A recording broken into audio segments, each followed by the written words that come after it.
الحمد لله رب العالمين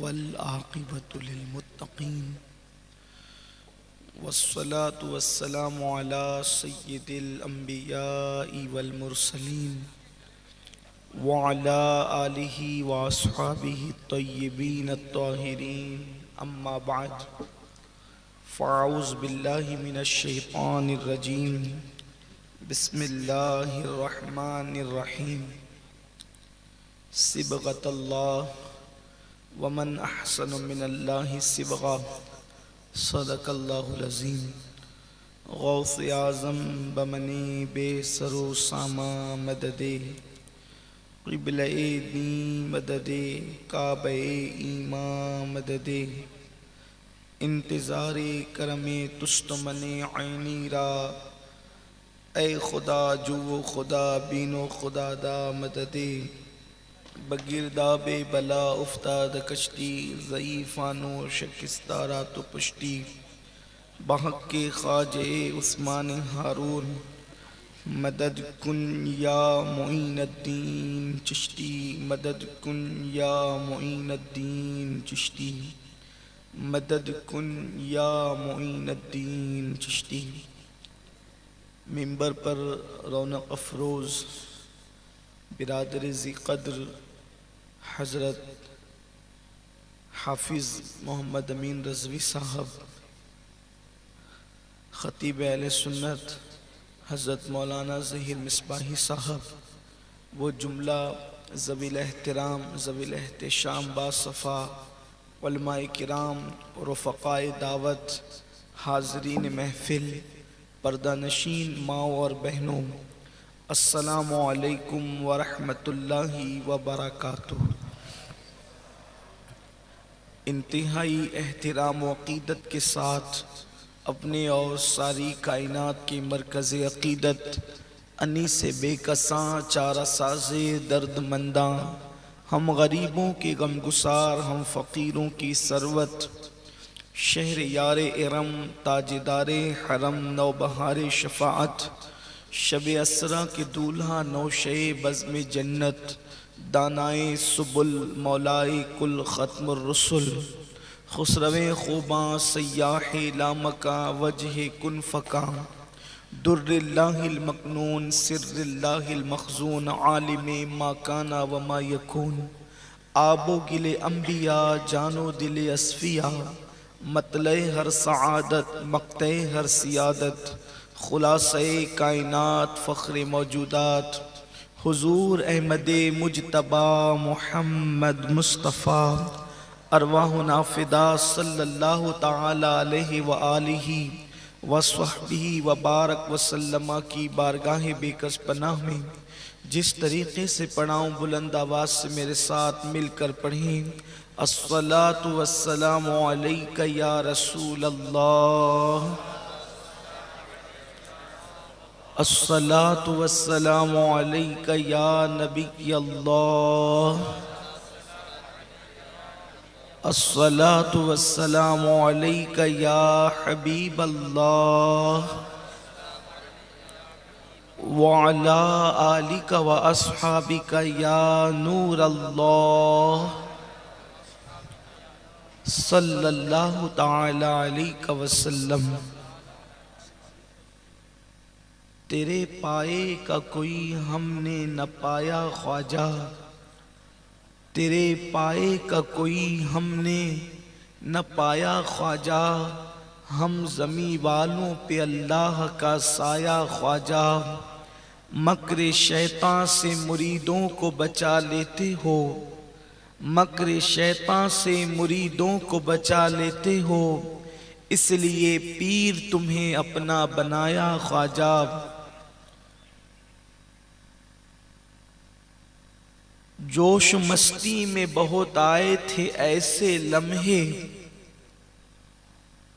جوش مستی میں بہت آئے تھے ایسے لمحے، میں بہک جاتا مگر تم نے بچایا خواجہ، میں بہک جاتا مگر تم نے بچایا خواجہ۔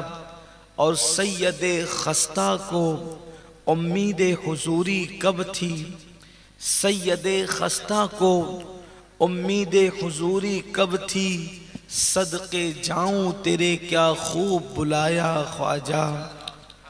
آج کی یہ محفل عطائے رسول ہند الولی معین ملت والدین نائب نبی فی الہند سرکار خواجہ غریب نواز معین الدین حسن چشتی سنجری ثم اجمیری رضی اللہ تبارک و تعالی عنہ کی یاد میں اللہ کے کئی برگزیدہ بندوں کے قدموں میں منعقد کی گئی ہے۔ اللہ تبارک و تعالی میری اور آپ سب کی حاضری کو شرف قبولیت عطا فرمائے۔ عطائے رسول ہند الولی سرکار غریب نواز رضی اللہ تعالیٰ عنہ وہ بزرگ اور وہ ولی ہیں کہ تاریخ اسلام میں جتنے لوگ آپ کے ہاتھ پر مسلمان ہوئے ہیں اتنے لوگ کسی ولی کے ہاتھ پر مسلمان نہیں ہوئے۔ یہ حضور غریب نواز کی خصوصیت ہے۔ ہندوستان کے مورخین سے لے کر بد عقیدہ مصنفین تک سب اس بات پر متفق ہیں کہ سرکار غریب نواز رضی اللہ تعالیٰ عنہ کے ہاتھ پر 90 لاکھ لوگوں نے ایمان کی دولت حاصل کی ہے۔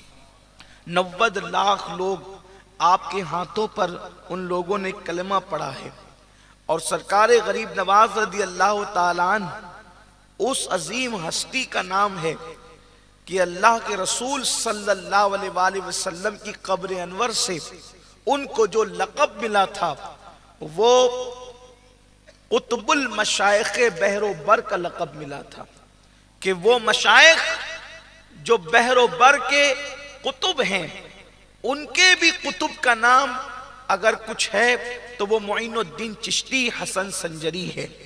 یہ سرکار غریب نواز رضی اللہ تبارک و تعالیٰ کی شان ہے۔ حضور غریب نواز رضی اللہ تعالیٰ سرکار غریب نواز، غریب نواز کہتے ہیں غریبوں کو نوازنے والا، غریب نواز کہتے ہیں غریبوں کو نوازنے والا، اور غریب کے کئی معنی ہے جس میں سے 2 معنی بڑے مشہور ہیں۔ ایک معنی تو یہ ہے کہ اجنبیوں کو نوازنے والا، اس لیے کہ لوگ اپنوں کو نوازتے ہیں، اجنبی کو بہت کم نوازا جاتا ہے، تو غریب کا ایک معنی اجنبی بھی ہے۔ جیسے اقبال کا شعر ہے، غربت میں ہو اگر ہم رہتا ہے دل وطن میں، تو یہاں وطن کے مقابلے میں غربت استعمال ہے۔ امام اہل سنت کا بھی ایک شعر ہے کہ صبح وطن پہ شام غریباں کو دو شرف، یہاں بھی جو ہے صبح وطن اور شام غریباں دونوں ایک دوسرے کی ضد بیان کی گئی ہے، تو غریب کا ایک معنی اجنبی بھی ہے۔ اب غریب کا یہ جو پہلا معنی اجنبی لیا جاتا ہے کہ غریب نواز یعنی اجنبیوں کو نوازنے والے، تو چونکہ ہندوستان ملک جو ہے غریب نواز کے لیے اجنبی تھا، یہاں کے رہنے والے بھی اجنبی تھے، اور غریب نواز آئے اور ان کو نوازا کس چیز سے؟ روزی روٹی سے تو ہر کوئی نواز سکتا ہے، کپڑے اور مکان تو ہر کوئی تقسیم کر سکتا ہے، غریب نواز نے اس نعمت سے ان اجنبیوں کو نوازا جو نعمت کوئی نہیں دے سکتا تھا۔ وہ نعمت ہے ایمان کی نعمت۔ 90 لاکھ کو غریب نواز نے ایمان کی نعمت عطا فرمائی، تو یہ بھی نوازنا ہے۔ اور جو ایمان کی نعمت دے سکتا ہے پھر وہ کون سی نعمت نہیں دے سکتا۔ یہ جو بات کہی جاتی ہے کہ ولیوں کی چوکھٹ پر آنے سے ملتا کیا ہے، ہمارا دعویٰ ہے کہ ولی کی چوکھٹ پر جانے سے جنت ملتی ہے، ولی کی چوکھٹ پر جانے سے جنت ملتی ہے۔ اب آپ مجھے بتائیں جنت سے بڑی کوئی نعمت ہو تو بتا دو۔ جب ولی کے آستانے پر جانے سے جنت مل سکتی ہے تو کون سی نعمت نہیں مل سکتی؟ آپ کہیں گے کہ کیا یہ کوئی قصہ ہے جنت ملنے کا یا کوئی صحیح حدیث بھی ہے؟ آئیے آپ کے سامنے صحیح حدیث پڑھی جاتی ہے۔ یہ حدیث سیاہ ستہ میں موجود ہے، جس کو اپنے الفاظ کے جامع میں بطور مفہوم فقیر قادری پڑھنے کا شرف حاصل کر رہا ہے۔ واقعہ یہ ہے، حدیث پاک کا مفہوم یہ ہے، جس کو آپ نے کئی مرتبہ سنا، ہر مکتبہ فکر کے لوگ اس کو الگ الگ عنوان سے بیان کرتے ہیں، لیکن ہم صوفیہ صافیہ کے ماننے والے غلاموں سے بھی اس کو کسی عنوان کے تحت آپ سماعت کریں۔ حدیث پاک کا مفہوم یہ ہے، ایک شخص بنی اسرائیل کا، یہ حدیث حضور بیان فرما رہے ہیں، حدیث مرفوع ہے اور صحیح حدیث ہے۔ یہ اللہ کے رسول علیہ السلام فرماتے ہیں، بنی اسرائیل میں ایک شخص تھا اور اس نے 99 لوگوں کا قتل کیا تھا۔ کتنوں کا؟ 99 لوگوں کا قتل کیا تھا، اور 99 کا قتل کرنے کے بعد وہ سوچنے لگا کہ میں نے توبہ کرنی چاہیے اور توبہ کر کے مجھے اللہ کی طرف رجوع کرنا چاہیے۔ اللہ تبارک و تعالی جب بھی کسی بندے کو جو ہے وہ اپنا قرب عطا کرنا چاہتا ہے تو اس کو توبہ کی توفیق نصیب فرماتا ہے۔ اس نے سوچا چلو کسی اہل علم سے پوچھ لیں کہ میں نے 99 لوگوں کو قتل کیا ہے، کیا میری توبہ قبول ہو سکتی ہے؟ تو وہ توبہ کے لیے ایک بندے سے پوچھتا ہے، علم والے سے، میں نے 99 لوگوں کا قتل کیا، کیا میری توبہ قبول ہو سکتی ہے؟ تو چونکہ دنیا میں علم والے دو قسم کے لوگ ہیں، ایک وہ جن کے پاس علم ہے لیکن فیضان علم نہیں ہے، تو وہ ایسے خشک باتیں کرتے ہیں، مزاج خشک، زبان خشک، انداز خشک، ذہن خشک، فکر خشک، الفاظ خشک، ان کی باتیں خشک ہی ہوتی ہے۔ علم صرف علم ہے تو وہ خشک باتیں کرتے ہیں جیسے اور لوگوں نے کی۔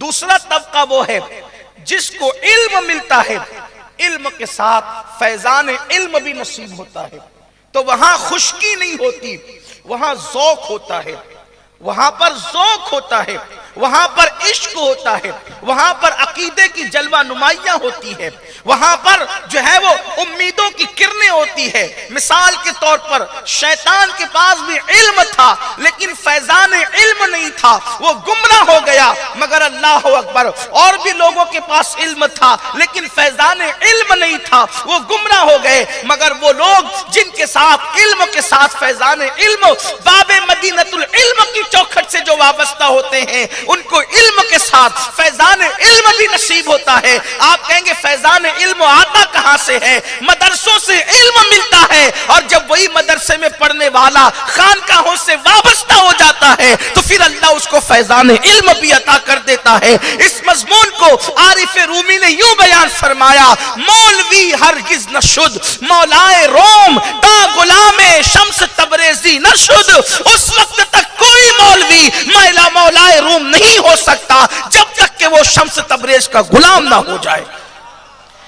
جب تک کسی کو شمس تبریز نہیں ملتا اس وقت تک وہ کبھی مولا نہیں بن سکتا۔ آپ دیکھیں ہر مولوی کسی نہ کسی شمس تبریز کی تلاش میں ضرور ہے، اور جسے شمس ملا ہے پھر وہی ستارہ بن کے چمکا ہے، اور جسے شمس نہیں ملا وہ خود گمراہ ہوا اور وہ گمراہی کے دلدل میں پھنسا اور لوگوں کو لے گیا۔ دیکھا نہیں امام اعظم ابو حنیفہ رضی اللہ تعالیٰ کتنے بڑے عالم تھے، لیکن ان کے سر کے اوپر وہ جس کی غلامی کرتے ہیں، جن کے مرید ہوتے ہیں، ان کا نام ہے حضرت سیدنا زید ابن علی رضی اللہ تعالیٰ۔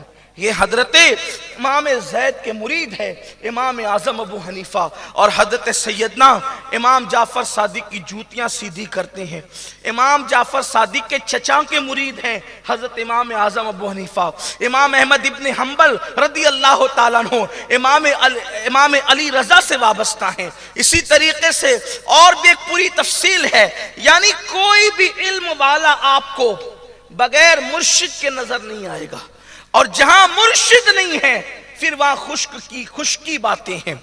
الحمدللہ آپ دیکھیں 14ویں صدی کے مجدد 14 سال کی عمر میں تمام علوم و فنون کے اندر جو ہے دستار لے لی، لیکن ڈھونڈ رہے تھے کوئی شمس کو، کہ جب تک کوئی شمس تبریز نہیں ملے گا 4 چاند نہیں لگیں گے۔ پھر اللہ تعالیٰ نے آل رسول جیسا مرشد عطا فرمایا۔ یہ ایک سلسلہ ہے، سلسلۃ الذہب ہے۔ خود حضور غوث العظم دستگیر کو دیکھ لیں کہ اتنے بڑے تھے کہ ماں کے پیٹ سے ولی پیدا ہوئے، لیکن مرشد کی تلاش ان کو بھی رہی۔ سرکار غریب نواز کو دیکھ لیں، پورا خاندان متقیوں کا خاندان ہے، لیکن مرشد کی تلاش ان کو بھی رہی۔ حضرت مخدوم اشرف جہانگیر سمنانی کو دیکھ لیں، لیکن مرشد کی تلاش ان کو بھی رہی۔ تلاش مرشد مخدوم اشرف کو جو ہے وہ سمنان سے پنڈوا کی سرزمین تک لائی۔ اسی طرح سے ایک سلسلہ ہے، حضرت محبوب الہی کو دلی سے پاک پٹن تک لے کر کے گئی۔ اسی طریقے سے بابا قطب الدین بختیار کاکی رضی اللہ تعالیٰ عنہ حضور غریب نواز کے پیچھے پیچھے پھرتے رہے، تو پتا چلا کہ علم کے ساتھ فیضان علم وہاں نصیب ہوتا ہے جہاں اہل دل کی جوتیاں سیدھی کی جاتی ہے۔ تو چونکہ اس کے پاس علم تھا لیکن فیضان علم نہ تھا، اس سے پتا چلا کہ مسئلہ ہر علم والے سے نہ پوچھا جائے ورنہ گڑبڑ کرے گا، مسئلہ اسی سے پوچھا جائے۔ قرآن کہتا ہے فَاسْأَلُوا أَهْلَ الذِّكْرِ إِن كُنتُمْ لَا تَعْلَمُونَ، ذکر والوں سے پوچھو، ذکر والوں سے پوچھو جو تم نہیں جانتے ہو۔ اس کا مطلب سب سے مسئلہ پوچھنے کی ضرورت نہیں ہے، اہل ذکر سے پوچھو۔ اور اپنی زبان میں آسان زبان میں سمجھا دوں، اہل ذکر وہ ہیں جو اہل دل سے وابستہ ہیں۔ جو اہل دل سے وابستہ ہی نہیں، وہ مسئلہ کیسے بتاتے ہیں؟ دیکھو حضور بیان فرما رہے ہیں، جب اس شخص نے پوچھا 99 لوگوں کا قتل کیا، میرا انجام کیا؟ میں توبہ کرنا چاہتا ہوں۔ اس نے کہا 99 کو قتل کر کے تو توبہ کرنا چاہتا ہے، تو نے تو جہنم ہی میں جانا ہے۔ اس نے کہا کہ پھر اگر جہنم ہی میں جانا ہے تو پھر 99 کیوں؟ اگر جہنم ہی میں جانا ہے 99 قتل کر کے، توبہ کے بعد بھی جنت ملنی نہیں ہے تو 99 کیوں؟ پھر پورا نہ پورا کر دوں، پورا عدد نہ تکمیل نہ کر دی جائے؟ تو کہا کہ 100 کا عدد پورا ہو جائے، اور اس نے اسی کو قتل کر دیا۔ یہ تو نہیں کہہ سکتا کہ اچھا کیا، لیکن بہرحال جیسا مسئلہ بیان کرنے والا تھا ویسے اس کا ریئیکشن بھی ہوا، اس نے قتل کر دیا۔ لیکن آگے بڑھا تھا، پھر کوئی اہل ذکر میں سے مل گیا، کوئی اہل ذکر میں سے مل گیا اور پوچھا کہ میں نے 100 قتل کیے، بتائیں میری توبہ قبول ہے کہ نہیں؟ میں نے 100 قتل کی، میری توبہ قبول ہے کہ نہیں؟ وہ تھا اہل ذکر میں سے۔ اس نے کہا کیوں نہیں؟ تیری توبہ بالکل قبول ہے، شرط ایک ہے کہ یہاں قریب میں اللہ والوں کی بستی ہے، یہاں قریب میں اللہ والوں کی بستی ہے، وہاں جا کے توبہ کر، اللہ ان کی برکت سے تیری توبہ کو قبول فرمائے گا۔ یہ حدیث ہے، اللہ کے رسول علیہ السلام کا فرمان ہے۔ حالانکہ توبہ کے لیے جانا کہاں ہے؟ توبہ تو کہیں بھی قبول، فَسَمَّا وَجْهُ اللَّهِ، ارے جانے کی ضرورت کیا ہے؟ جدھر رخ کرو ادھر خدا کا جلوہ موجود ہے، رخ جدھر کرو۔ لیکن حدیث کے الفاظ بتا رہے ہیں کہ اللہ والوں کی بستی ہے، وہاں جا تیری توبہ قبول ہوگی۔ اس کو توبہ کے ضمن میں لوگوں نے بیان کیا ہے، اور بے شک یہ توبہ کے ضمن میں بھی ہے، لیکن اگر حدیث کے آخری حصے پر باریکی کی نظر نہ ڈالی جائے تو میں سمجھتا ہوں کہ شاید حدیث پر یہ ظلم ہے۔ اگر یہ صرف باب توبہ کی بات ہے، یقیناً حدیث مبارکہ کا یہ اعجاز ہے، یہ معجزہ ہے کہ آپ اس کو جس نظر سے پڑھیں وہ نکات اس میں سے آپ کو نظر آتے ہیں۔ یہ مصطفیٰ جان رحمت کے کلام کا معجزہ ہے۔ ارے جب اقبال اور غالب کے کلام کے اندر حج تو پہلو موجود ہے تو کلام مصطفیٰ کی شان کیا ہوگی؟ کلام مصطفیٰ تو وہ ہے فصحا عرب کے بڑے بڑے، تیرے آگے یوں ہے دبے لچے، کوئی جانے منہ میں زبان نہیں بلکہ جسم میں جان نہیں۔ جب غلاموں کی کلام کی یہ تاثیر ہے تو سید الانبیاء کے کلام کی تاثیر کا عالم کیا ہوگا؟ اقبال سے کسی نے کہا تھا تیرا کلام اتنا پورا سر کیوں ہے؟ ہو نہ یہ پھول تو بلبل کا ترنم بھی نہ ہو، چمن دہر میں کلیوں کا تبسم بھی نہ ہو نہ ساقی تو پھر میں بھی نہ ہو، خم بھی نہ ہو۔ خیمہ افلاک کا استادہ اسی نام سے ہے، بزم ہستی تپش آمادہ اسی نام سے ہے۔ اللہ اکبر کہتے ہیں، اللہ اللہ کہتے ہیں کہ بزم ہستی تپش آمادہ اسی نام سے ہے، قوت عشق سے ہر پست کو بالا کر دے، دہر میں اس میں محمد سے اجالا کر دے، کی محمد سے وفا تو نے تو ہم تیرے ہیں، یہ جہاں چیز ہے کیا لوح و قلم تیرے ہیں۔ اقبال تیری زبان میں اتنی تاثیر کیسے کلام میں؟ وہ کہتے ہیں میں نے حضور علیہ السلام پر کثرت سے درود پڑھا، اس کی برکت ہے کہ میرا کلام پر اثر ہو گیا۔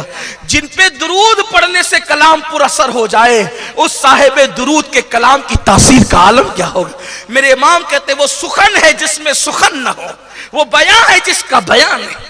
کیا کلام ہے مصطفیٰ جان رحمت کا۔ تو حضور کی حدیث جس اینگل سے دیکھو گے، زاویے سے دیکھو گے، وہ نکات آپ کو ملتے ہوئے نظر آئیں گے۔ تو کہا کہ یہاں اللہ والوں کی بستی، وہاں جا کے توبہ کا ذکر تو ہے، لیکن ساتھ میں اہل اللہ ولیوں کی بستی کا ذکر بھی ہے۔ اور حدیث کا اینڈ جس پر ہوتا ہے نا، نتیجہ، وہ صرف بستی کی بات ہے، پھر وہاں توبہ کا ذکر ختم ہو جاتا ہے۔ آپ دیکھیں وہ نکلا 100 مرتبہ قتل کر کے، 100 لوگوں کا قتل کر کے، جب بندے نے کہا کہ یہاں اللہ والوں کی قریب میں بستی ہے، وہاں جا کے توبہ کرو، اللہ تمہاری توبہ قبول فرمائے گا۔ اب یہ بات تو ہمارے یہاں بھی ہے، وہ تو بنی اسرائیل کا معاملہ ہے۔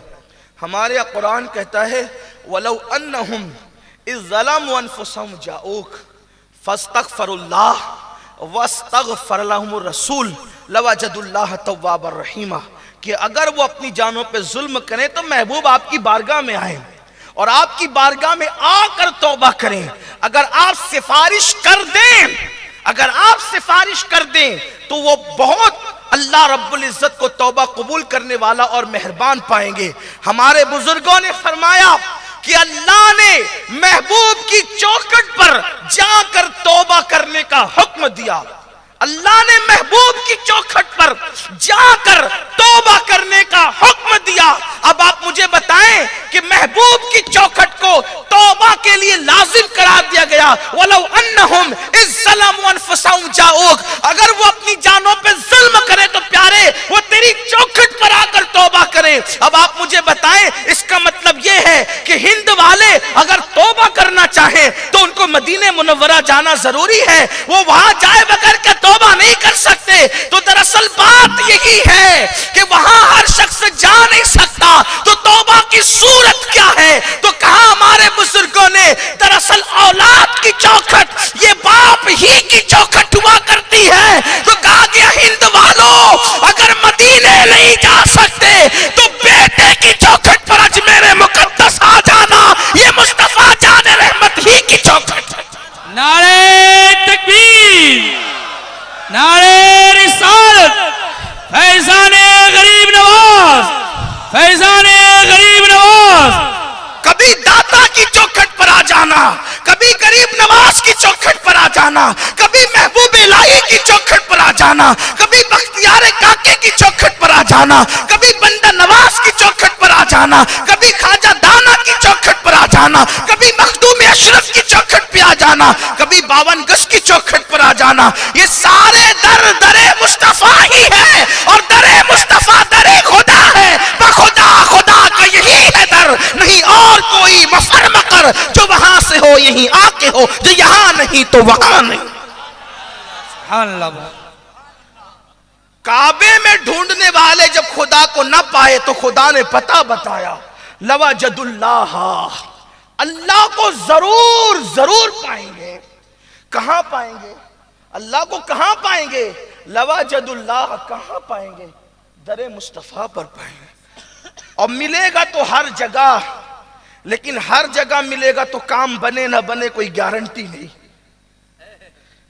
اللہ ہر جگہ ملے گا اپنی شان کے مطابق، لیکن کام بنے یہ ضروری نہیں ہے۔ وجہ دیکھو، سمجھو، تم ملانے کے لیے، صرف سمجھانے کے لیے کہتا ہوں۔ مثال کے طور پر میں نے کہا کہ فلاں ایم ایل اے صاحب آپ کو مل جائیں گے، ایم پی صاحب مل جائیں گے، ڈاکٹر صاحب مل جائیں گے، مولانا صاحب مل جائیں گے۔ تو وہ ملے تو صحیح، مگر تھے کچھ ناراض سے، ملے مگر ناراض سے تھے، ملے غصے میں تھے، ملے موڈ اچھا نہیں تھا۔ تو بولو کام بنے گا کہ بگڑے گا؟ ملے تو ضرور، لیکن کام نہ بنا تو کام کب بنے گا؟ کام کب بنے گا؟ جب ملے تو موڈ بھی اچھا ہو، خوش ہوں، کام بنانے کے موڈ میں ہوں، مثال کے طور پہ کہیں ملے تو تھے غصے میں، لیکن پیر صاحب کے یہاں MLA صاحب ملے تو وہاں ہاتھ جوڑ کے کھڑے ہوئے تھے، سرکار ہمارے لیے بھی دعا کرنا۔ وہاں مرید آیا تو کہا کہ ذرا اس کا کام بنا دو، تو چونکہ موڈ اچھا تھا، رحم دلی تھی، کام ہو گیا۔ اب اس کو یہی چھوڑیے، بلا تمثیل بلا تمثیل، خدا ملتا ہر جگہ ہے، لیکن کیا ضروری ہے کہ ہر جگہ ملے تو کام بن جائے؟ ملے ہر جگہ، فسمى وجه اللہ، جدھر رخ کرو ادھر اس کا جلوہ ہے، لیکن تیرے گناہ کی وجہ سے ناراض ملا تو بول تجھے فرعون کی طرح دریا میں غرق نہ کر دے گا؟ سود کھانے کی وجہ سے تجھ سے ناراض سے تھے تو نمرود کی طرح لنگڑے مچھر سے ہلاک نہ کر دے گا؟ ملا تو ہر جگہ ملا اپنی شان کے مطابق، لیکن کام کہاں بنے گا؟ تو قرآن کہتا ہے لَوَجَدُ اللَّهَ تَوَّابَ الرَّحِيمَ، جب وہ در مصطفیٰ پہ ملے گا تو پھر ناراض نہیں ملے گا، غصے میں نہیں ملے گا، جلال میں نہیں ملے گا، ہاں تجھ پر جو ہے وہ اللہ اکبر ناراضگی کی کیفیت میں نہیں ملے گا، کیونکہ پھر تجھے نہیں دیکھے گا۔ لَوَجَدُ اللَّهَ تَوَّابَ الرَّحِيمَ، محبوب کی صورت کے صدقے پھر تجھ سے اس شان سے ملے گا کہ وہ بہت توبہ قبول کرنے والا مہربان ہے۔ مہربانی کے ساتھ ملے گا تو بگڑی بنے گی۔ پتہ چلا در مصطفیٰ پر خدا ملتا ہے اس شان سے کہ وہ توبہ قبول کرنے والا بھی ہے اور مہربان بھی ہے، مگر وہ تو قہار و جبار بھی ہے۔ اسی لیے لوگ کہتے ہیں ہم ڈھونڈ لیں گے اسے۔ خدا نے اپنا پتہ بتایا لَوَجَدُ اللَّهَ تَوَّابَ الرَّحِيمَ، اگر مجھے مہربانی کی حالت میں پانا ہے تو میرے محبوب کے دروازے پر آؤ۔ اور محبوب کا دروازہ کہاں ہے؟ ابھی آپ سن چکے، قرآن ایک مقام پر کہتا ہے ان رحمت اللہ قریب من المحسنین، کہ بے شک اللہ کی رحمت محسنوں کے قریب ہے، تو جو وہاں جاتا ہے وہ بھی رحمت کا مستحق ہو جاتا ہے۔ تو بات دور نکل گئی، عرض کر رہا تھا کہ وہ اللہ کے ولیوں کی چوکھٹ کی طرف اشارہ کرتا ہے، وہاں جاؤ توبہ قبول ہوگی۔ وہ نکلا، زندگی نے وفا نہ کیا، چند قدم ہی چلا تھا کہ اس کا انتقال ہو گیا، چند قدم ہی چلا تھا کہ اس کا انتقال ہو گیا۔ انتقال ہوا تو دونوں طرف کے فرشتے آ گئے، رحمت کے فرشتے بھی آ گئے اور عذاب کے فرشتے بھی آ گئے۔ میں کہتا ہوں کیا یہ فرشتے اپنی مرضی سے چلے آتے ہیں؟ یہ کوئی قربانی کا قصہ تھا کہ دو مدرسے کے لوگ آ کر آپس میں لڑنے لگے معاذ اللہ کہ ہم لے جائیں گے چمڑا اور ہم لے جائیں گے؟ استغفر اللہ، کوئی مدرسے کا معاملہ تھا؟ فرشتے تو اللہ کی مرضی کے بغیر کہیں نہیں جاتے، تو جب رحمت کے فرشتوں کو بھیجا تو عذاب کے فرشتوں کو کیوں بھیجا؟ اور جب عذاب کے فرشتوں کو بھیجا تو رحمت کے فرشتوں کو کیوں بھیجا؟ کیونکہ فرشتہ تو کہتے ہی اسے ہیں کہ اللہ کی مرضی کے بغیر اس نے کوئی کام نہیں کرنا۔ پھر دونوں طرف کے آئے کیوں؟ یہ قدرت کی شان ہے کہ دونوں طرف والوں کو بھیج کر کے گویا کے مقرروں کو تقریر کا عنوان عطا کر دیا، ولیوں کے غلاموں کو ولیوں کی فضیلت بتا دی، اولیاء اللہ کے غلاموں کو اولیاء اللہ کی شان بتا دی۔ جب دونوں طرف کے فرشتے آئے، رحمت والوں نے کہا ہم لے جائیں گے، عذاب والوں نے کہا ہم لے جائیں گے، دونوں میں گفتگو ہوئی۔ یہ معاملہ قدرت کی بارگاہ میں پیش کیا گیا اور قدرت نے یہ نہیں کہا، توجہ کرے اب اصل عنوان شروع ہوتا ہے، قدرت نے یہ نہیں کہا فرشتوں انما الاعمال بالنیات، اعمال کا دار و مدار نیتوں پر ہے، توبہ کی نیت سے نکلا تھا سو ہم نے معاف کر دیا، نہیں بخشش کر دی، نہیں۔ کیا کیا؟ قدرت بھی دیکھو ولایت کی شان کیسے ظاہر کرتی ہے، قدرت ولیوں کے آستانے کی شان کیسے بتاتی ہے۔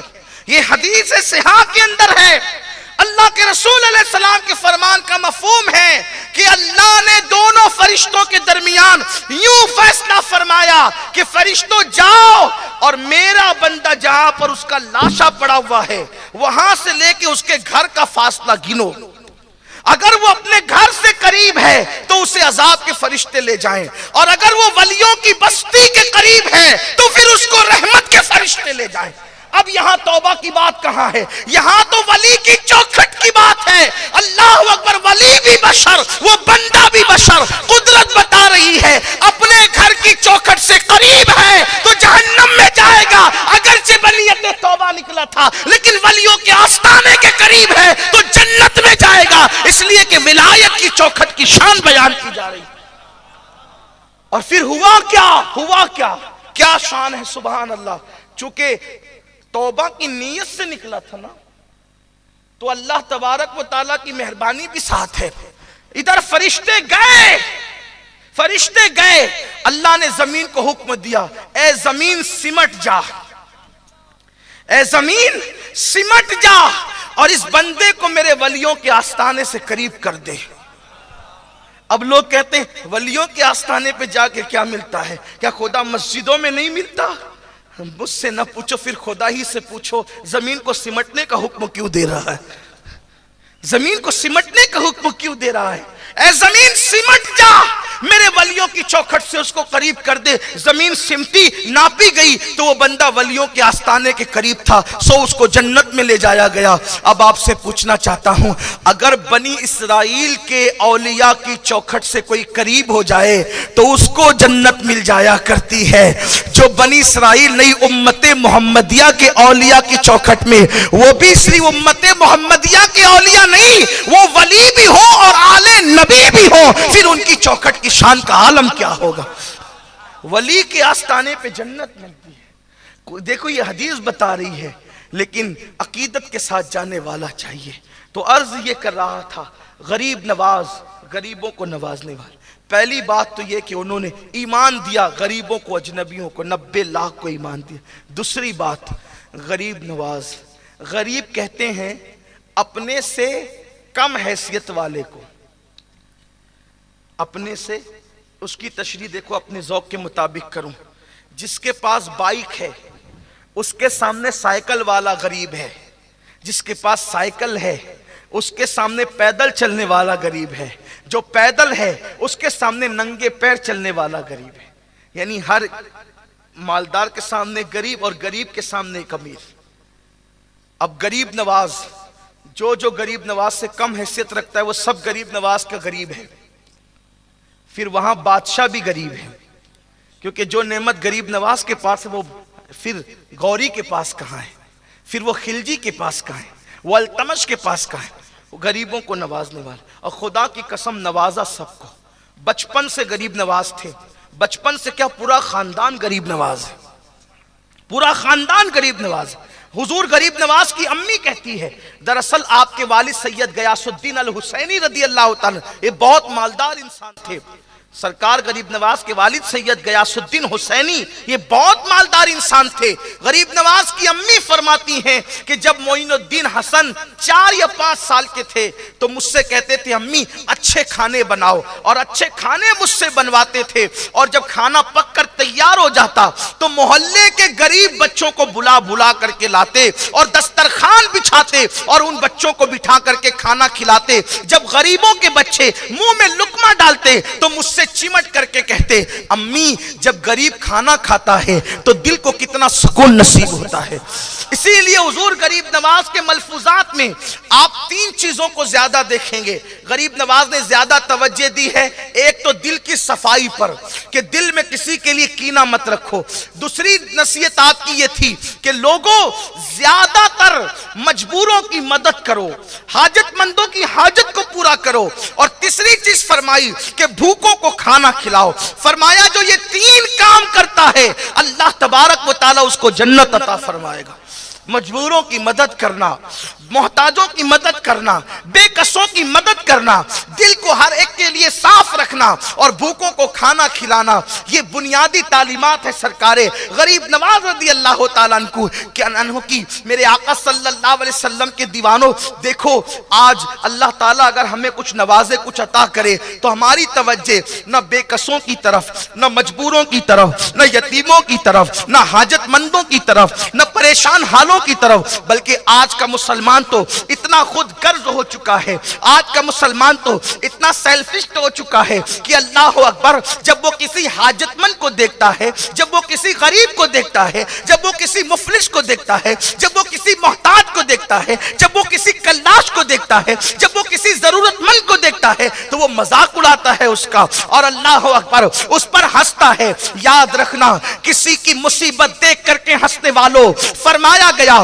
جب تم کسی کی مصیبت کو دیکھ کر کے ہنسو گے اس وقت تک تم کو موت نہیں آئے گی جب تک تک اس مصیبت میں تم گرفتار نہ کر دیے جاؤ۔ اللہ اکبر۔ آج یہ آپ کو بتاؤں، حضور غریب نواز کی زندگی، ایک مرتبہ غریب نواز کی بارگاہ میں ایک کسان آتا ہے اور آنے کے بعد سرکار غریب نواز سے عرض کرتا ہے، سرکار میں نے سنا ہے کہ بادشاہ دلی کا آپ کے مرید کا مرید ہے اور بادشاہ کے کارندوں نے میری کھیت پر، میری زمین پر میری حیثیت سے زیادہ ٹیکس لگا دیا ہے، سرکار اگر آپ کرم فرما دیں، میری سفارش کر دیں تو یہ ٹیکس جو ہے میرا معاف ہو جائے یا ٹیکس میں کمی ہو جائے۔ اب آپ مجھے بتائیں کہ دادا پیر اگر کسی پوتے مرید کے لیے صرف نام بول کر کے بھجوا دیں کہ جاؤ اور کہہ دو کہ میں نے کہا اس کا ٹیکس معاف کر دو، تو معاف ہوگا کہ نہیں ہوگا؟ اگر خط لکھ دے تو معاف ہوگا کہ نہیں ہوگا؟ مگر قربان جائے، ایسے ہوتے ہیں محمد کے گھرانے والے۔ یہ ولیوں کی شان ہے، یہ شان ولایت ہے، یہ بزرگوں کا مقام ہے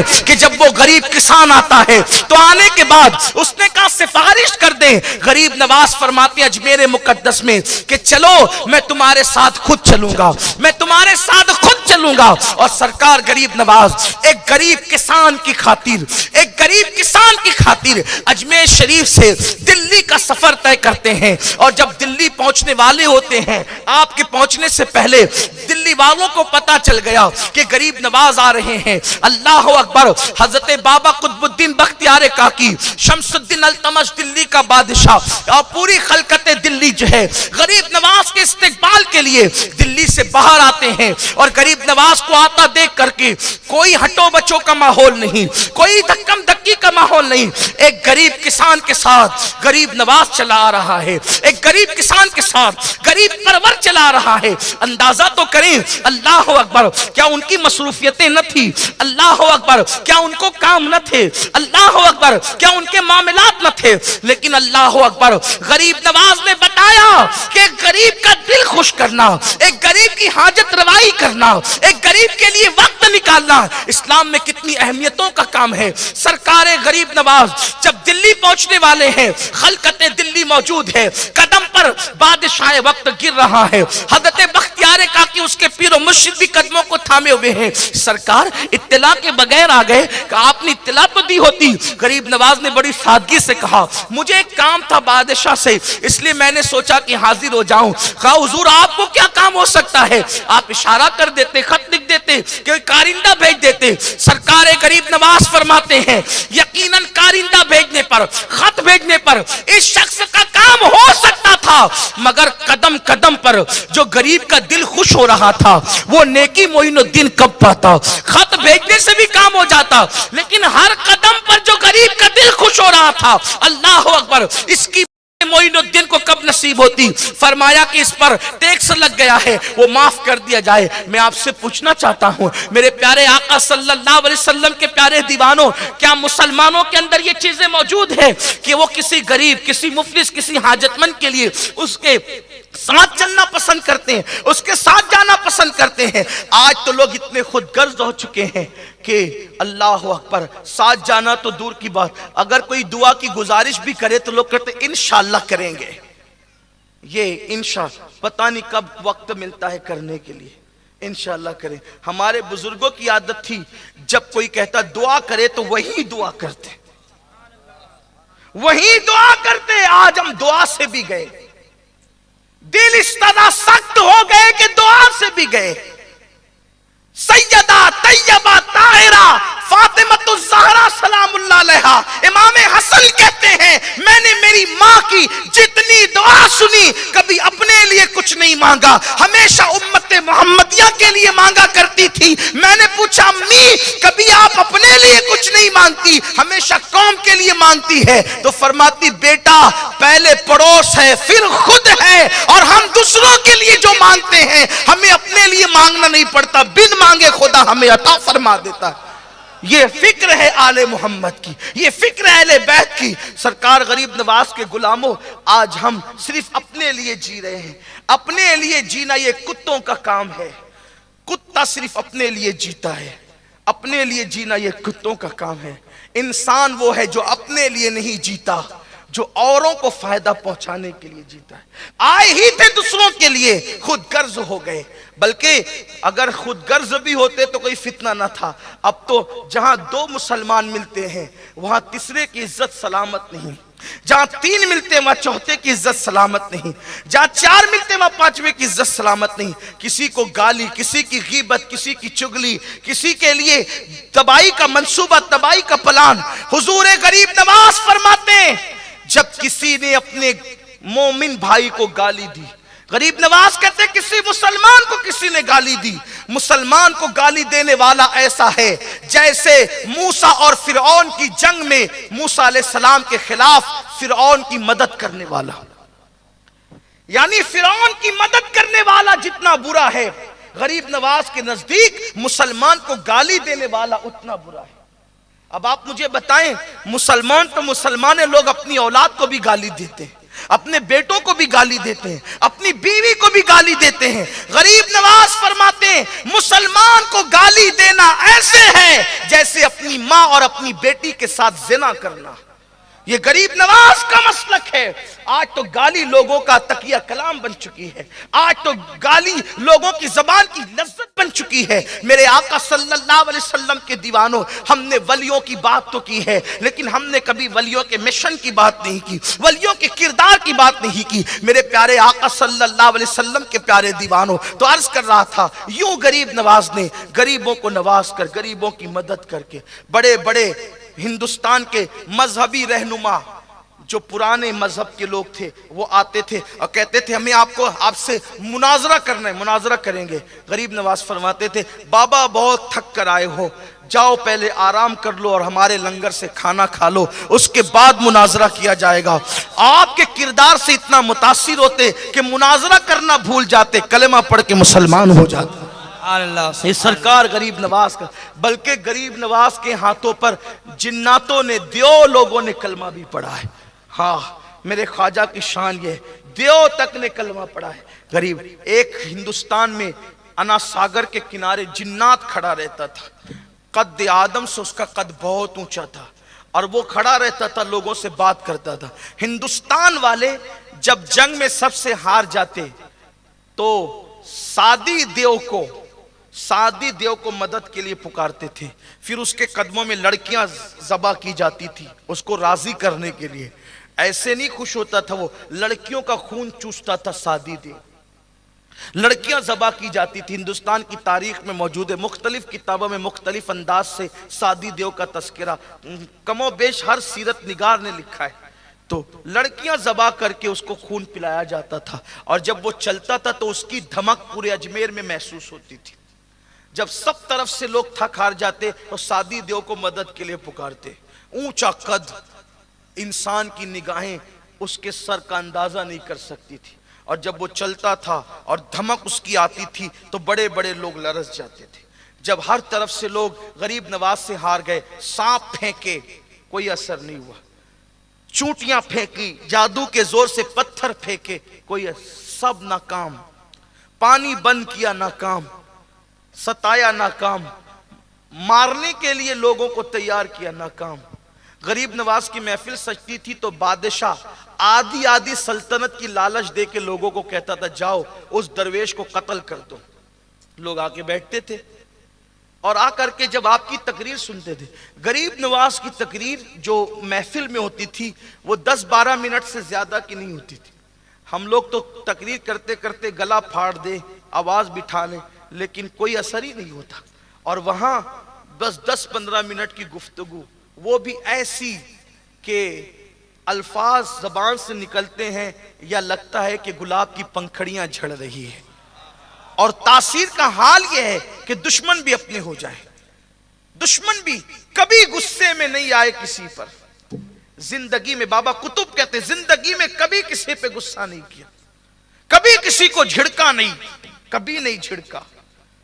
غریب آج بھی پیار کرتے ماؤں کی طرح. میں نے کسی آستانے پر رسول اللہ کے آستانے کے بعد کسی آستانے پہ اتنے لوگوں کو روتے نہیں دیکھا جتنے میرے خواجہ کی چوکھٹ پہ روتے ہوئے دیکھا. ہاں ایسا لگتا ہے جیسے آنسو کسی کے نکلتے ہیں اور وہ اپنی آستین سے ہمارے آنسوؤں کو خشک کرتے ہیں.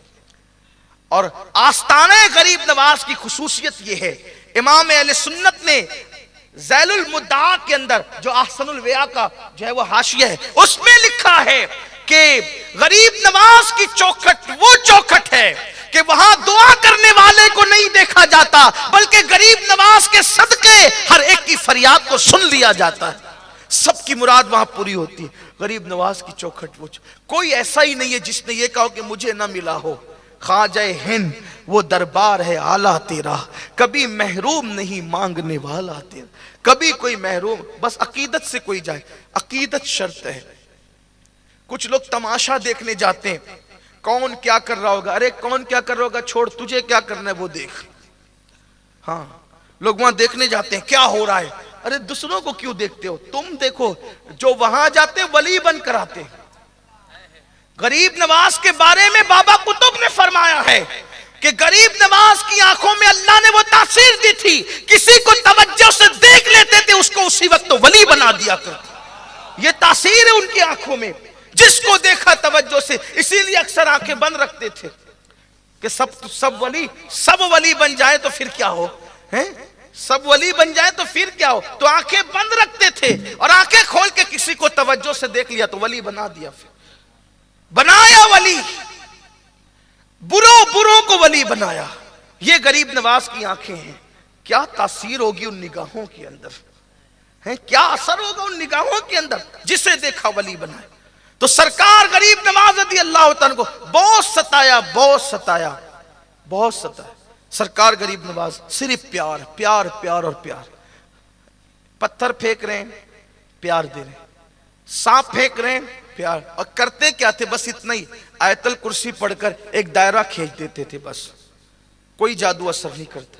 مطلب مسلمانوں کے پاس آیت الکرسی اتنی پاورفل چیز ہے کہ اگر کوئی آیت الکرسی پڑھے تو بڑے سے بڑا جادو، جے پال کا بھی جادو اثر نہ کرے۔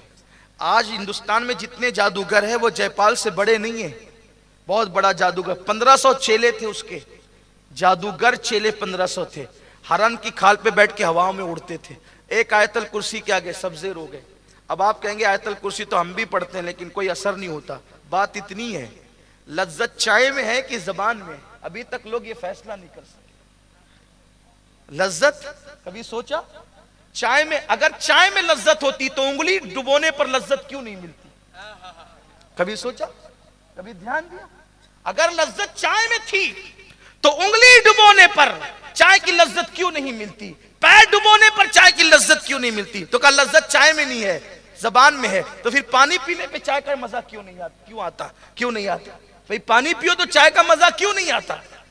شربت پینے پہ چائے کا مزہ کیوں نہیں آتا؟ اور پتا چلا نہ مکمل لذت زبان میں ہے نہ مکمل لذت چائے میں ہے، جب چائے اور زبان دونوں ملتے ہیں تب مزہ آتا ہے۔ تو اب قرآن تو بالکل پاورفل ہے، لیکن اس کے لیے معین الدین کی زبان بھی چاہیے۔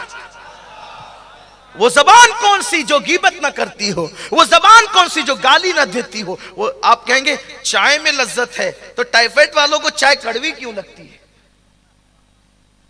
جب لذت چائے میں، ٹائیفائڈ والوں کو چائے میٹھی چائے کڑوی کیوں لگتی ہے؟ پتہ چلا زبان خراب ہے تو چائے بھی کڑوی لگتی ہے۔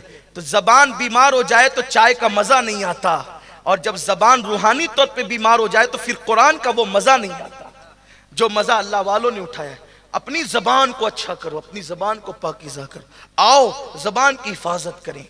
تو قرآن ہے، آیت الکرسی پڑھ کے دائرہ کھینچا۔ میں کہتا ہوں مسلمان کو کسی کے پاس جانے کی ضرورت نہیں ہے، کوئی بابا، کوئی تعویذ، کوئی یہ اتنا بڑا سب کچھ قرآن کے اندر سب موجود ہے۔ میں تو کہتا ہوں صرف بسم اللہ ہمارے لیے کافی ہے، صرف بسم اللہ کے 19 حروف ہیں، جو بسم اللہ دل سے پڑھے جہنم کے 1900 دروازے اس پہ بند ہو جائیں۔ تو بسم اللہ جب جہنم سے بچا سکتی ہے تو دنیا کا کون سا وبال ہے جو جہنم سے زیادہ سخت تر ہے؟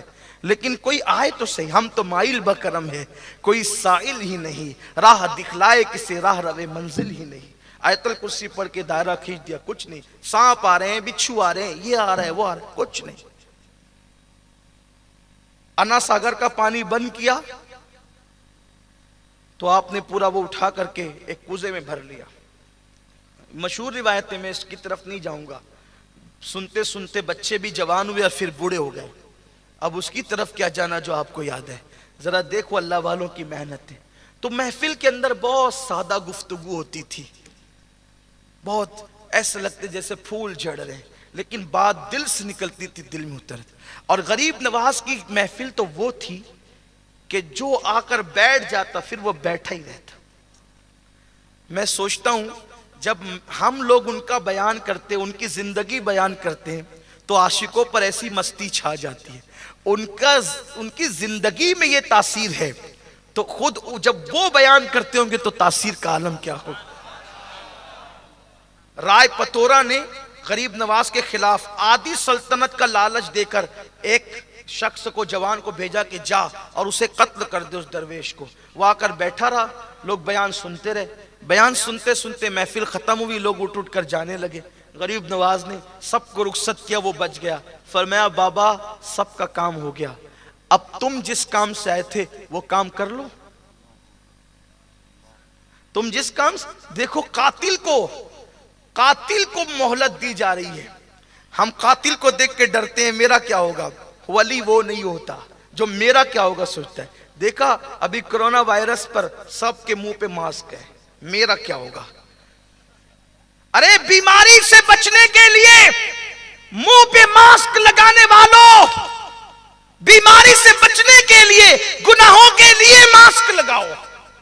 آنکھوں پر خشیت ربانی کے پہرے بٹھاؤ, زبان پر حدود الہی کے پہرے بٹھاؤ, کان پہ حدود الہی کے پہرے بٹھاؤ. خدا کی عزت کی قسم, یہ وبائی بیماری جس کو تم دیکھ لو گے اللہ اس کو بھی شفا عطا کر دے گا.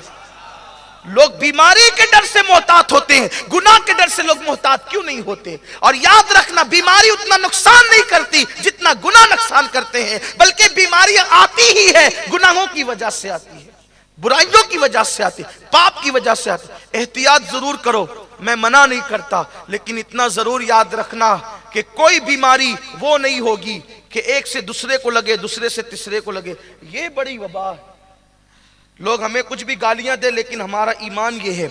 کا سائنس یہ کہتے ہیں, سائنس کا کہنا بدلتا رہتا ہے, ڈاکٹر یہ کہتے ہیں کہنا بدلتا رہتا ہے. ہمارے نبی نے جو کہہ دیا حق ہے. کوئی بیماری نہ متعدی ہے نہ موروثی ہے. متعدی کا مطلب ایک سے دوسرے کو, دوسرے سے تیسرے کو, تیسرے سے چوتھے کو, اس کو کہتے ہیں متعدی, ایک سے دوسرے کو لگنا. ایک صحابیہ کہتے ہیں یا رسول اللہ میرے اونٹ میں کھجلی پھیل رہی ہے, ایک سے دوسرے سے تیسرے کو, تیسرے سے چوتھے کو. سرکار نے ان کی بڑی پیاری اصلاح فرمائی, مسکرا کے کہا جب ایک سے دوسرے کو لگ رہی ہے, دوسرے سے تیسرے کو لگ رہی ہے, تو پہلے کو کہاں سے آئی, پہلے کو کہاں سے آئی. اس کا مطلب جو تقدیر میں ہے وہی مرض ہوگا, ورنہ بیمار کے بستر پہ بھی بیٹھو کچھ نہیں ہوگا, لیکن اس کے لیے وہ یقین مضبوط چاہیے. اور حضور علیہ السلام کی عادت تھی جب بھی اللہ کے رسول کسی بھی بیمار کو دیکھنے جاتے تو ناک پہ کپڑا رکھ کر نہیں جاتے, دور نہیں بیٹھتے, اس سے بیمار کا بوجھ اور بڑھ جاتا ہے. میرے سرکار جس بیمار کو دیکھنے جاتے اس کے بستر پر جا کر کے بیٹھ جاتے اور اس کی پیشانی پہ ہاتھ رکھ کر کہتے تجھے کچھ نہیں ہوگا, اللہ تجھے شفا عطا کرے گا. اور آقا فرماتے ہیں کہ جب تم بیمار کے پاس جاؤ اس کو ڈراؤ نہیں, اس کو خوش کرنے کی باتیں کرو, کیونکہ تمہاری امید کی باتیں کرنے سے تقدیر کا لکھا ہوا تو نہیں ٹلے گا, البتہ بیمار کا دل ضرور خوش ہو جائے گا. حضور بیمار کے سرے بالی انہیں رحمت کی ادا لائی ہے, حال بگڑا ہے تو بیمار کی بنائی ہے, ان کی زلفیں نہیں رحمت کی گھٹا چھائی ہے, ان کے ابرو نہیں دو قبلوں کی یکجائی ہے.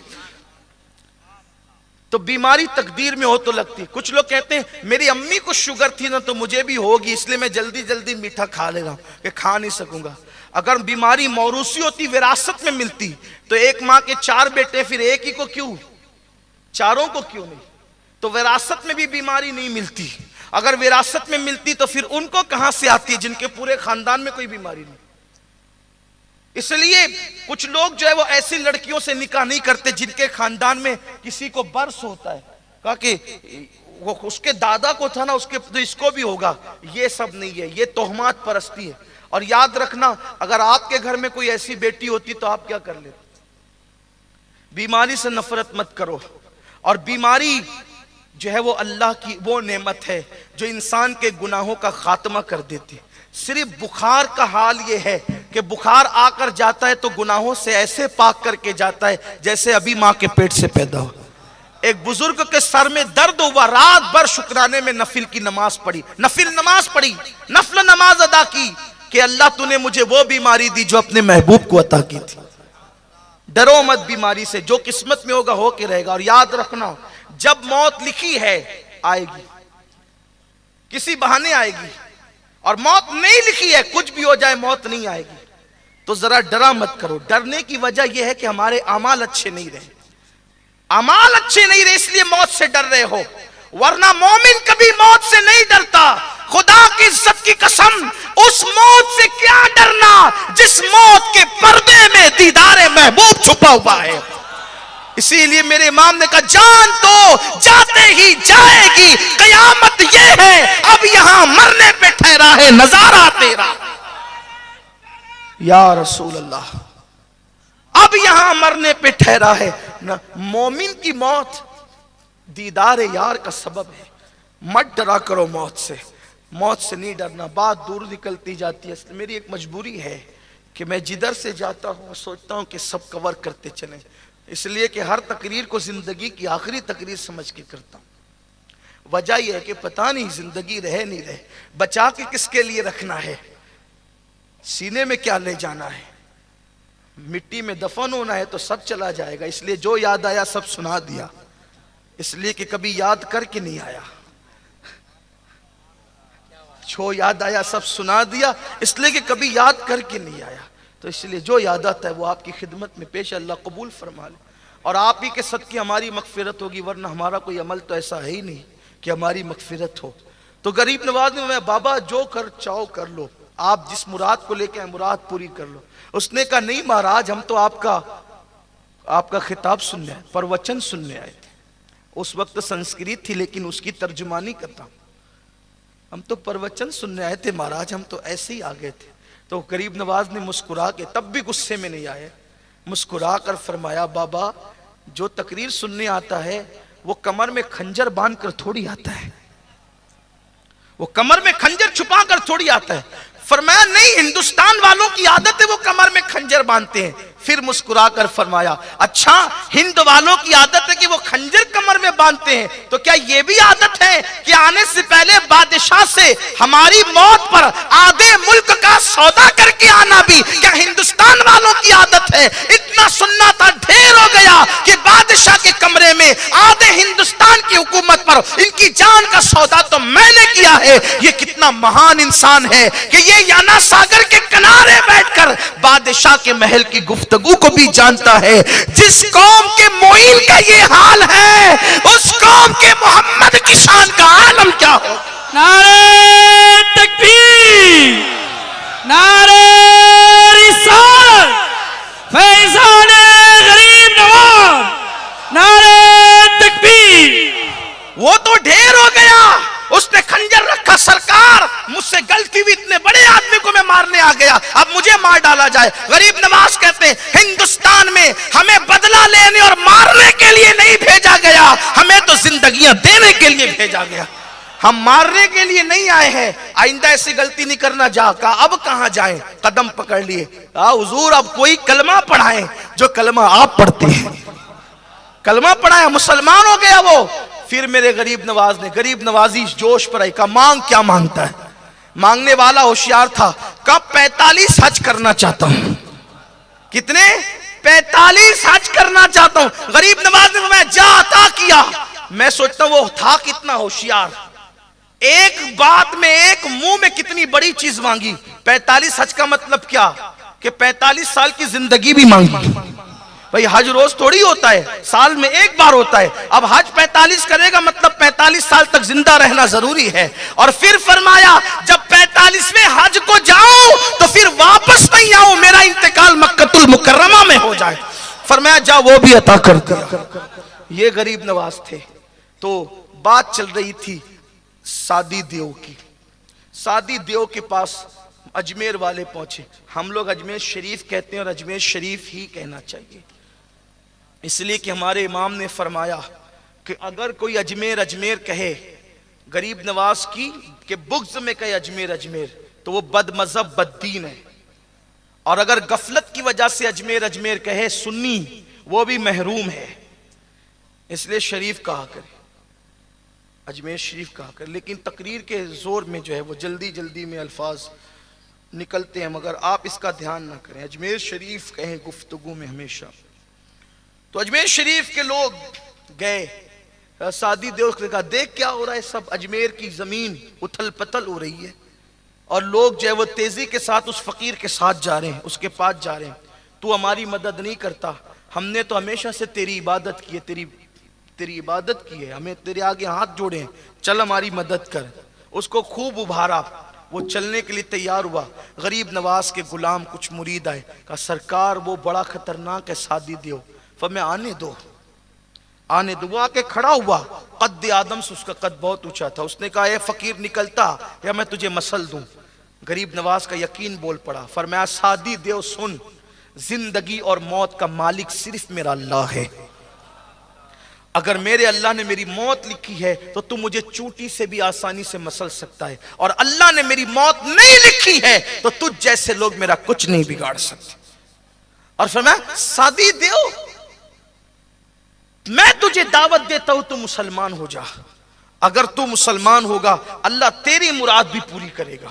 وہ سب لوگ پیچھے کھڑے ہو کر کے سن رہے تھے سعدی دیو کی غریب نواز کی گفتگو، وہ ہل گئے، یہ ان کو بھی مسلمان ہونے کی دعوت دے رہے ہیں، تو بھی کلمہ پڑھ میرے نبی کا مسلمان ہو، تیری مراد بھی پوری ہوگی۔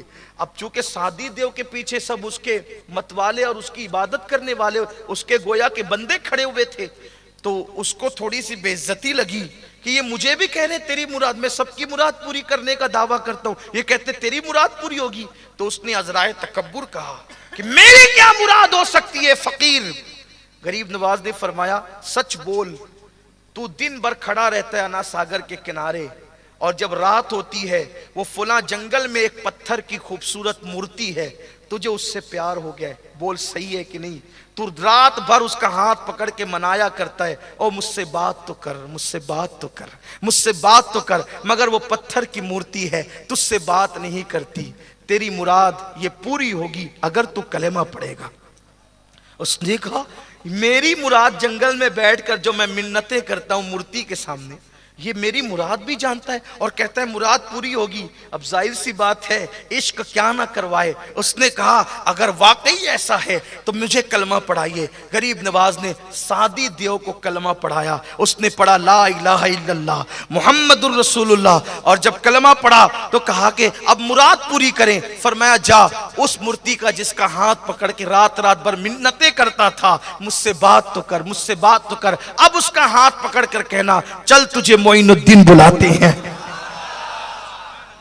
چل تجھے معین الدین بلاتے ہیں۔ وہ گیا اور ہاتھ کیا پکڑا، وہ مورتی اصل ہو کر کے اس کے ساتھ چلنے لگی۔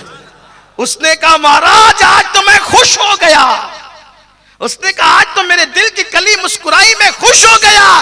غریب نواز نے فرمایا اگر تو خوش ہو گیا یعنی شاد ہو گیا تو جا آج سے میں تیرا نام شادی رکھتا ہوں، اب تو سعدی نہیں ہے تیرا نام شادی، جا شاد ہی رہے گا تو۔ لوگوں نے جب دیکھا نا اس کو دیکھا کہ یہ بھی مسلمان ہوا تو اس کو گالیاں دینے لگے، اس کے ہاتھ میں جو پتھر لکڑی آئی سب اٹھا کر کے اس نے مارنا شروع کیا اور سب کو بھگایا، اور اس کے بعد اس کو بہت سی باتیں کہی گئی، لیکن اس نے وہ تو دیکھ چکا تھا۔ غریب نواز نے اس شان سے ہندوستان میں اسلام پھیلایا، سرکار غریب نواز نے اس شان سے دیو کو کلمہ پڑھا، کوئی آسان بات ہے، لیکن یاد رکھنا اس منصب پر پہنچنے کے لیے اتنا آسان نہیں ہے۔ سرکار غریب نواز فرماتے ہیں یہ منصب پانے کے لیے میں 20 سال تک اپنے پیر کا بسترا اپنے سر پہ لے کے گھومتا رہا، میرے پیر نے مجھے اس مقام پر پہنچا۔ اس مقام پر کیسے پہنچے؟ ایک مرتبہ انگلی کا خلال بھول گئے تو کئی سال تک کے آسمان کی طرف نظر نہیں اٹھائی، اس خوف سے کہ اللہ کی بارگاہ میں جواب کیا دوں گا۔ یہاں تو زندگی میں فرائض بھی نہیں ہے، زندگی میں فرائض بھی نہیں ہے، نماز سے کوسوں دور ہیں ہم، تلاوت سے کوسوں دور ہیں ہم۔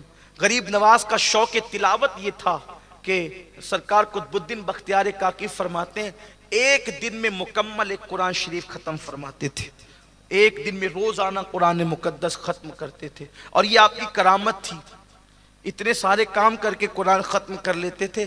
دراصل اللہ والوں کو اللہ تعالیٰ بود مکانی اور وقت کو شارٹ کر دینا، یہ سب کرامتیں اللہ تعالیٰ اپنے ولیوں کو عطا فرماتا ہے۔ یہ اللہ تعالیٰ اپنے ولیوں کو یہ کرامت کے طور پہ عطا کرتا ہے، وہ کر لیتے ہیں۔ لیکن ہم کچھ تو پڑھ سکتے ہیں، کچھ تو تلاوت کر سکتے ہیں۔ یاد رکھنا حضور غریب نواز آج بھی تلاوت کو پسند کرتے ہیں، آج بھی عبادت کو پسند کرتے ہیں۔ ہم ان کے روضے پر جاتے ہیں، اپنے دھن میں جیتے ہیں، اپنے مستی میں جیتے ہیں، جو جی میں آتا ہے کرتے ہیں۔ میں تو وہاں لوگوں کو دیکھتا ہوں، بڑا دکھ ہوتا ہے کہ سب ایسا نہیں کرتے، لیکن اکثر لوگوں کا حال، ادھر دیکھا تماشا وہاں کھڑے ہو گئے، وہاں بھی جا کے فلمیں دیکھتے ہیں، وہاں بھی ٹی ویوں میں سیریل دیکھتے ہیں۔ آؤ، مجھے خوبصورت سی بات یاد آئی، غریب نواز پسند کس چیز کو کرتے اور بعد وصال بھی جھولی بھرتے ہیں، عطا کرتے ہیں۔ ایک بندہ، اللہ کا نیک بندہ، غریب نواز کی چوکھٹ پر ایک حاجت لے کر کے گیا، ایک مراد لے کر کے گیا۔ وہاں سوچا کہ بیٹھ کے کروں کیا، تو تلاوت کر رہا تھا، تلاوت کرتے بیٹھا تھا، مراد مانگ رہا تھا، دے دو دے دو دے دو، مراد مانگ رہا تھا اور تلاوت بھی کر رہا تھا۔ مراد ملنے میں تاخیر ہو رہی تھی۔ اس نے دیکھا کہ ایک عورت آئی، فاحشہ رقاصہ، جس کو وہ جانتا تھا، ناچنے والی عورت، برے کام کرنے کرانے والی عورت آئی، اور اس نے کہا خواجہ دے دینا۔ فوراً اس کی مراد پوری ہو گئی، اس لیے کہ وہاں تو نیک اور بد، مسلمان کافر کچھ نہیں دیکھا جاتا، جو آیا اس کی بگڑی بنے، سب کی بگڑی بنائی۔ اللہ والوں کے یہاں یہ سب نہیں ہے، جو آیا اس کو نواز دیا جاتا ہے۔ دنیا سب کو دی جاتی ہے، لیکن جنت ایمان والوں کو ملتی ہے، وہاں تو بہت نوازشات ہیں۔ ارے ان کی عطا کا کیا کہنا، آپ اتنا تو سمجھ لیں، رسول اللہ کے گھر والوں کی سخاوت کو اتنا تو سمجھ لیں، جس شخص نے مولا علی کو شہید کیا، مولا کائنات پر جس شخص نے حملہ کیا، ابن ملجم، اس بدبخت نے حملہ کیا، آج بھی ہم سب اس پہ لعنت کرتے ہیں۔ پکڑا گیا، سرکار مولا مشکل کشا نے فرمایا کہ مجھے پیاس لگ رہی ہے، تو اس وقت آپ کے زخموں کی وجہ سے آپ کو پانی نہیں بلکہ شربت لایا گیا، آپ کے لیے شربت لایا گیا۔ تو وہ شخص مولا علی کے سامنے کھڑا تھا، قاتل جس کو دو لوگ پکڑے ہوئے تھے۔ مولا نے شربت اپنے ہاتھ میں لیا، منہ کے قریب کرنا چاہتے تھے، پوچھا یہ کون ہے؟ تو کہا کہ یہ وہی ہے جس نے آپ کو قتل کیا، اب انتظار ہے، اگر آپ شہید ہو جائیں تو اس سے بدلہ لیا جائے، اور صحت مند ہو جائے تو آپ سے پوچھا جائے گا کہ کیا کرنا ہے۔ مولا مشکل کشا نے فرمایا دیکھو، اس نے مجھ پہ حملہ کیا تو مجھے اتنی پیاس لگی ہے، تو حملہ کرنے میں کتنی محنت لگی ہوگی، مجھ سے زیادہ پیاس میرے اس قاتل کو لگی ہے۔ ایک کام کرو، پہلے شربت اس کو پلاؤ، بعد میں پیوں گا۔ یہ ہے حضور کے صحابہ کا کردار، حضور کی اہل بیت کا کردار، ہمارے اسلاف کا کردار۔ قاتل کو شربت دیا جا رہا ہے۔ یہاں تو کوئی بائک اگر سامنے سے لا کر کے تھوڑی سی ٹچ کر دے تو اس کے ساتھ خاندانوں کو گالیاں دی جاتی ہیں، ماتھے پہ شکن آتا ہے۔ کہاں گیا وہ کردار؟ قاتل کے لیے شربت دیا جا رہا ہے، اور مولا نے کہہ دیا کہ میرے قاتل کو شربت اپنے ہاتھ سے دے رہے ہیں۔ کس کی مجال تھی روکنے کی؟ پیالہ اٹھا کر قاتل کو پیش کیا گیا، پیالہ اٹھا کر قاتل کو پیش کیا گیا، اس بدبخت نے لینے سے انکار کر دیا۔ مولا علی نے وہ شربت واپس لے کر فرمایا اللہ کی عزت کی قسم، اگر یہ میرے ہاتھوں کا شربت آج پی لیتا تو کل اپنے ہاتھوں سے اس کو جام کوثر بھی پلاتا۔ یہاں پر ایک اعتراض وارد ہوتا ہے کہ مولا علی کے قاتل کو شربت کیسے ملتا؟ اگر وہ پی لیتا پھر قدرت اس کو قاتل نہ رہنے دیتا، کوئی ایسی سبیل بن جاتی کہ قاتلوں کی فہرست سے اس کا نام نکل جاتا۔ آپ کہتے وہ کیسے نہیں؟ جب ان کا بیٹا مردے زندہ کر سکتا ہے تو کیا وہ مولائے کائنات خود کی زندگی نہیں بڑھا سکتے تھے؟ یہ ایک الگ بات ہے، لیکن فرمایا اس کو حوض کوثر کا جام پلا تھا اپنے ہاتھ سے، اگر یہ میرے ہاتھ سے شربت پی لیتا، نہیں پیا، اس لیے کہ بدبختی اور شقاوت اس کی تقدیر میں لکھ دی گئی تھی۔ مگر کردار علی تو دیکھیں کہ خود کے قاتل کو آپ نے جو ہے اپنے ہاتھ سے شربت کا جام پیش کیا۔ تو میرے پیارے آقا صلی اللہ علیہ وسلم کے دیوانوں، وہاں سب کی مراد پوری ہوتی ہے۔ تو وہ عورت آئی، رقاصہ نچنی آئی، کہا کہ خواجہ دے دے، دے دیا۔ اب یہاں جو قرآن پڑھتے ہوئے شخص بیٹھا ہوا تھا اس کو غصہ آیا کہ میں اتنی دیر سے مانگ رہا ہوں مجھے نہیں ملتا، اور یہ آئی اور چند سیکنڈ میں اس کا کام بن گیا۔ قرآن بند کیا، اٹھا کر طاق میں رکھا، دونوں ہاتھ اٹھائے اور غریب نواز کی چوکھٹ پہ مارا، دونوں ہاتھ غریب نواز کی چوکھٹ پہ مارا اور کہنے لگا خواجہ تیرے یہاں انصاف نہیں ہے، خواجہ تیرے یہاں انصاف نہیں ہے۔ ہاتھ مار کے اٹھ کے کھڑا ہوا اور جانے لگا۔ جیسی نکلا سامنے سے کوئی نورانی چہرے والی ہستی، جناب کدھر کا ارادہ ہے؟ تو کہنے لگے بابا یہاں انصاف نہیں ہے، یہاں انصاف نہیں ہے، اتنی دیر سے کئی دنوں سے قرآن پڑھتے بیٹھا تھا، میری مراد پوری نہیں ہوئی، ایک نچنی آئی ایک چند سیکنڈ میں اس کی بگڑی بن گئی، انصاف نہیں ہے اس چوکھٹ پہ، اس لیے جا رہے ہیں۔ اب آنے والے بزرگ نے کہا جا بابا تیری بھی مراد پوری ہو گئی، جا اللہ نے تجھے بھی تیری مراد بھی پوری کر دی۔ اب رک گئے قدم، مراد پوری۔ آپ کون ہے؟ فرمایا جس کی چوکھٹ پہ آیا تھا وہی معین الدین ہوں، جس کی چوکھٹ پہ آیا وہی معین الدین ہوں۔ اللہ بعد وصال کی بات ہے، وصال کی بات کی بات، وہی معین الدین۔ کہا حضور معافی چاہتا ہوں لیکن بتائیں نا اتنی دیر سے کئی دنوں سے قرآن پڑھتے بیٹھا تھا، مراد کیوں پوری نہیں ہو رہی تھی؟ فرمایا نادان تجھے نہیں پتا، مجھے تیرا قرآن پڑھنا بہت اچھا لگتا ہے، اس لیے میں دیر کر رہا تھا کہ جتنی مراد دیر سے پوری ہوگی اتنی دیر تک تو قرآن پڑھتا رہے گا، لیکن تیرے اندر صبر کہاں تھا؟ اور دیکھ جو تو نے اپنے ہاتھ میری چوکھٹ پہ مارا ہے اس کا اثر کہاں پڑا؟ جب اپنی پشت سے کپڑا ہٹایا تو دیکھا کہ وہ دونوں ہاتھوں کا نشان جو اس نے چوکھٹ پہ مارے تھے وہ غریب نواز کی پشت پر تھا۔ آپ غور فرمائے عطائے رسول ہند الولی سرکار غریب نواز کی ذات یہ ذات ہے۔ اور یوں بھی ہمارا عقیدہ ہے کہ اللہ کے اولیاء اپنی قبروں میں زندہ ہے۔ بس اپنی بات کو اختتام پر پہنچاتے ہوئے آخری بات عرض کر کے بات پوری کرتا ہوں۔ اگر آج بھی کوئی مدد کے لیے پکارے، کوئی امداد کے لیے پکارے تو غریب نواز اور اولیاء اللہ روحانی طور پر اس کی مدد کے لیے آ سکتے ہیں، اور اس کا سب سے بڑا ثبوت یہ ہے۔ ایک بات سی پیش کرتا ہوں اختتام پر آتے آتے تاکہ عقیدہ پختہ ہو جائے۔ کبھی کبھی لوگ کہتے ہیں یار تم پکارتے ہو وہ مدد کیسے کرتے ہیں؟ یاد رکھنا اللہ کا ولی جو بھی مدد کرتا ہے وہ روحانی طور پر ہماری مدد کرتا ہے۔ کیسے مدد کرتا ہے؟ روحانی طور پر۔ اور روح کے لیے شیخ عبدالحق محدث دہلوی نے لکھا ہے کہ دور اور یکساں ایک ہی ہے، ان کے لیے دور نزدیک کی کوئی حیثیت نہیں ہے، روحانیت کے لیے کچھ حیثیت نہیں ہے۔ بلکہ آپ کو بتاؤں ہم لوگ، ہم اور آپ، ابھی مولانا باوضو رہنے کی فضیلت بیان کر رہے تھے، ہم اور آپ حدیث پاک میں آتا ہے کہ جب باوضو سوتے ہیں، کیسے سوتے ہیں؟ باوضو سوتے ہیں تو ہماری روح کو نکال کر لے جایا جاتا ہے اور عرش کی سیر کرائی جاتی۔ روزانہ باوضو سونے والا کہاں کی سیر کرتا ہے؟ عرش کی۔ اور باوضو سونے والے کی روح عرش کے نیچے سجدے میں رہتی جب تک وہ سوتا رہتا ہے، اسی لیے اس کا سونا بھی سجدے میں شمار ہوتا ہے، عبادت میں شمار، سجدے میں۔ اب آپ کو بتاؤں، دھیان دینا، روح کہاں ہے؟ بولیے بولیں، بولیے بھائی، ڈریے مت، غلطی ہوگی تو اصلاح ہوگی نا، سب مل کے بولے روح کہاں ہے؟ عرش کے نیچے حالت سجدہ میں ہے، ٹھیک؟ بیوی آ کر کے کہتی اٹھو جی 7 بج گئے، روح کہاں ہے؟ بولیں عرش کے نیچے، اور بیوی جگہ کہاں رہی ہے؟ اٹھیے 7 بج گئے، بولو آپ سنتے ہیں کہ نہیں سنتے؟ اٹھتے وقت سنتے ہیں تو بولیے سنے تبھی تو اٹھے نا، پہلے سنا تبھی تو اٹھے، ہلانے کا احساس ہوا تبھی تو اٹھے۔ تو یہ جو سننا تھا وہ کس نے سنا؟ کس نے سنا؟ روح نے سنا۔ اب بولو عرش دور ہے یا اجمیر مقدس دور ہے؟ اور یہ تو حدیث صحیح ہے نا۔ دوسری بات سنیں، علامہ دمیری حیات الحیوان میں لکھتے ہیں کہ یہ جو مرغ دیکھا ہے؟ دیکھا ہو تو ہاں کہہ دو، نہیں دیکھا تو نہ کہہ دو۔ مرغا دیکھا ہے؟ ہاں روز کھاتے ہیں نا، دیکھا ہے تو دیکھا ہے۔ مرغ، یہ وہ مرغا نہیں جو تمہاری بیماریاں پیدا کرتا ہے، وہ مرغے کی بات کر رہا ہوں جو اصلی مرغا ہے۔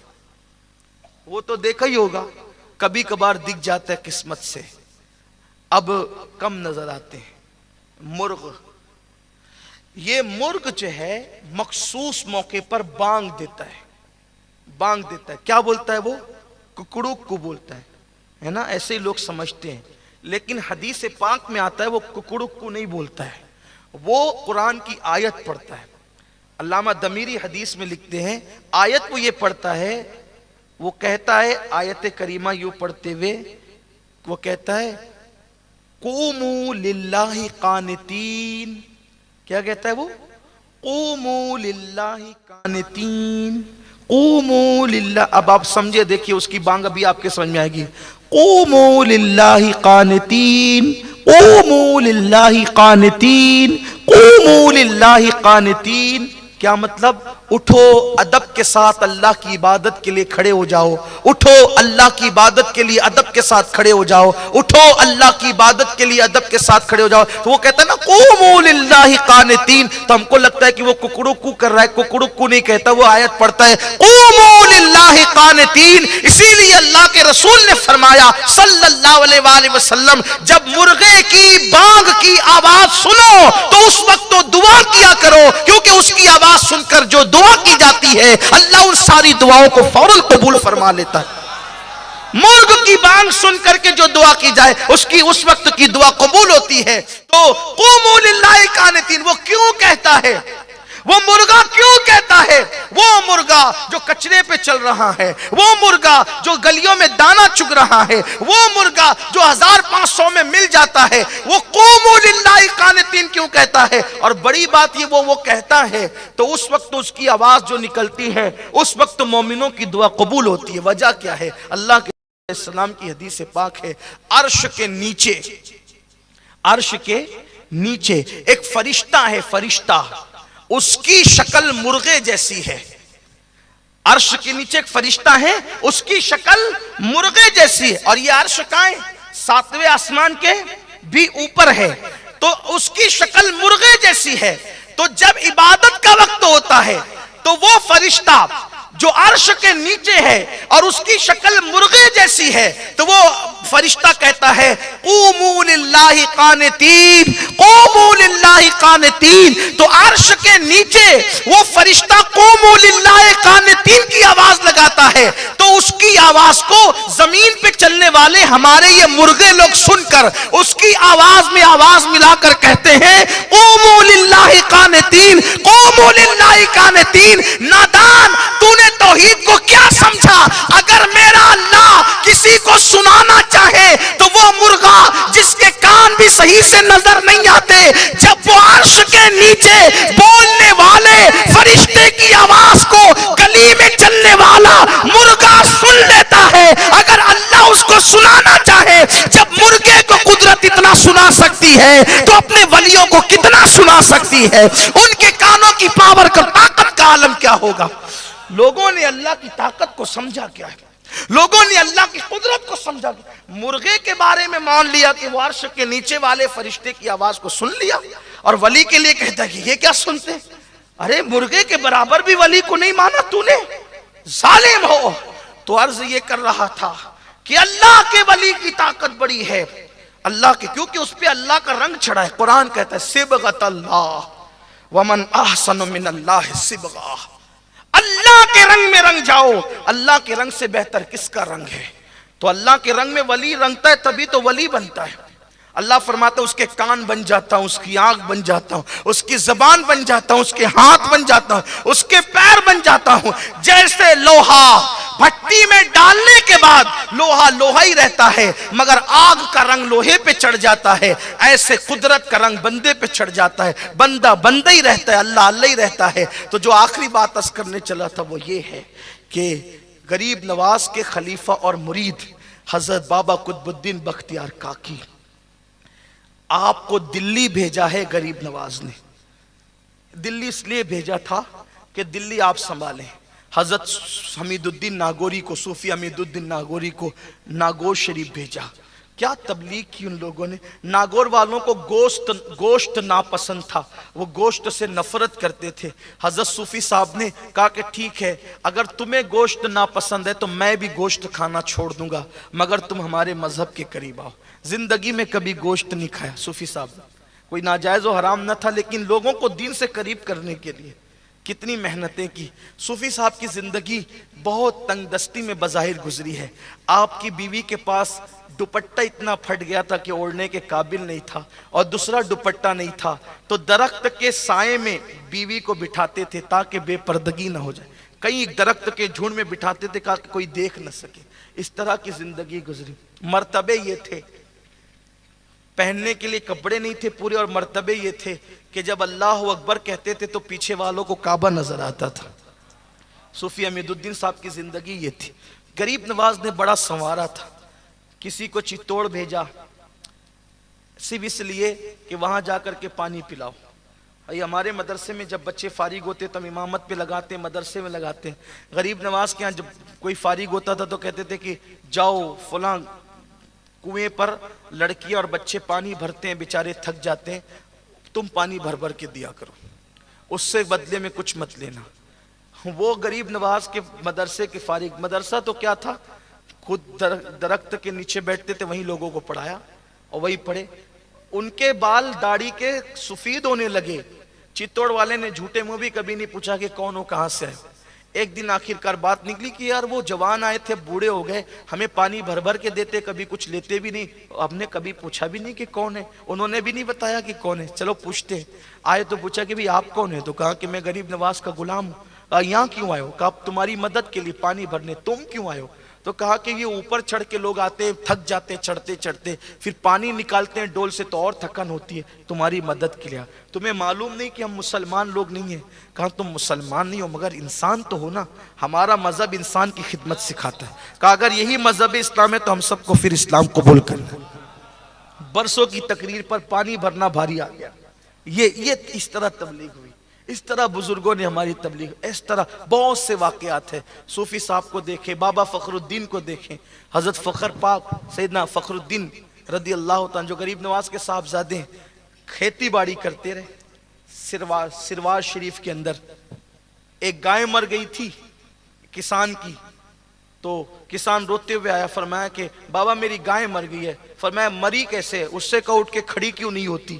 اس طرح اس سے اٹھ کر کھڑی ہو گئی. سروار والے مسلمان ہو گئے. یعنی بس ایک کرم کی کرن چمکی اور اسلام پھیلتا چلا گیا. محنتیں تھی، تقویٰ تھا، پرہیزگاریاں تھی، خدمت خلق تھی، پھر ساتھ ساتھ کرامتوں کا مشاہدہ بھی تھا. تو بابا قطب کو بھیجا تھا دلی، اور بابا قطب صاحب یہ غریب نواز کے پہلے جانشین اور بڑے چہیتے خلیفہ. بلکہ ہم نے تو اپنے بزرگوں سے سنا ہے کہ انہی کو جانشین بنایا، انہی کو اپنا سب کچھ بنایا. تو حضرت فخر الدین چشتی جو غریب نواز کے شہزادے ہیں، انہوں نے کہا ابا جان سب تو قطب صاحب کو دے دیا، ہمارے لیے کیا رکھا. فرمایا بیٹا ہم نے تم کو بھی انہی کو دے دیا ہے، جاؤ تمہیں بھی انہی کو سونپ دیا ہے. کیا لوگ تھے، بے نیاز لوگ. اولاد سے زیادہ خلفاء کو چاہا، اولاد سے. بس بات اتنی تھی کہ بتانا یہ تھا کہ ہم نے جو دین کی خدمت کی ہے وہ اپنی اولاد کا مستقبل سنوارنے کے لیے نہیں، بلکہ دین کی آبیاری کے لیے، دین کی بہاروں کے لیے. بابا قطب صاحب وہاں پہنچے. شمس الدین التمش بڑا متاثر ہوا آپ کو دیکھ کر. اور بابا صاحب تھے بھی ایسے، حضرت امام جعفر صادق کی اولاد میں سے تھے، حسینی سید تھے بابا قطب صاحب رضی اللہ عنہ. بڑے عظیم بزرگ ہیں. اللہ کبھی زندگی دے اور کبھی یاد رہے بابا صاحب کی زندگی بیان ہو. قطب صاحب کی، قطب صاحب کی زندگی کے لیے کیا یہ کم ہے کہ بابا فرید جیسے لوگ ان کے مرید ہوئے. بابا فرید کوئی معمولی آدمی ہے. بابا فرید اس ولی کا نام ہے. ان کا نام فرید نہیں ہے، ان کا نام مسعود ہے. مسعود فرید کہتے اس کو ہیں. فرید کا مطلب اس زمانے میں اس جیسا کوئی نہیں تھا. یہ فرید کا مطلب فرد فرید. بابا فرید رضی اللہ تعالیٰ، بابا فرید رضی اللہ تعالیٰ کی خدمات بھی ایک الگ ہے اپنی جگہ. فرید الدین گنج شیخ بابا فرید فاروق اعظم کی اولاد میں سے تھے، اور تھے اتنے خوبصورت اور ایسے چہرے والے کہ کافر دیکھتا تھا تو مسلمان ہو جاتا. بابا فرید رضی اللہ تعالیٰ بہت، گرو نانک آپ سے بہت متاثر.